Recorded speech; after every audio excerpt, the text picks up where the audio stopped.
என்னங்க பிக் பாஸில் விஷால் பண்ணி கொடுத்த பூண்டு சட்னி. ஆமாம், அது ஆக்சுவலி எவ்வளோ ஃபேமஸ் ஆகிடுச்சு. ஒன்றும் இல்லைங்க, ஒரு 20 புல் 30 பல் பூண்டு நல்லா எடுத்து உரிச்சிட்டு இந்த மாதிரி கொஞ்சம் நைஸாக கொஞ்சம் நசுக்கிக்கணும். சின்ன சின்னதாக கட் பண்ணாலும் ஓகே, நசுக்குனாலும் சரி.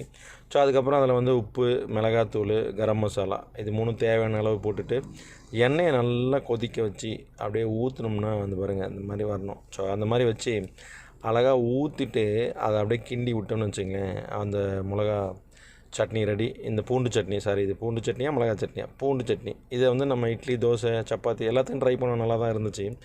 என்ன ஒன்று வீட்டில் நம்ம செய்கிறது தான். இது எல்லாத்தையும் வந்து போட்டு எண்ணெயில் வதக்கி ஒன்று ஒன்றா சேர்ப்பாங்க. இவர் வந்து சீக்கிரமாக செய்கிறதுனால எல்லாத்தையும் ஒன்றா போட்டு எண்ணெயை கொதிக்க வச்சு ஊற்றிட்டாங்க. இது சீக்கிரமாக செய்கிறது. இல்லை அழகாக நம்ம இஷ்டத்துக்குனா எண்ணெயை போட்டு அதில் தாளித்து ஒன்று ஒன்றா ஆட் பண்ணி அழகாக வதக்கி அப்படியும் சாப்பிட்லாம். பட் நல்லாயிருக்கு, ட்ரை பண்ணி பாருங்கள் மக்களே.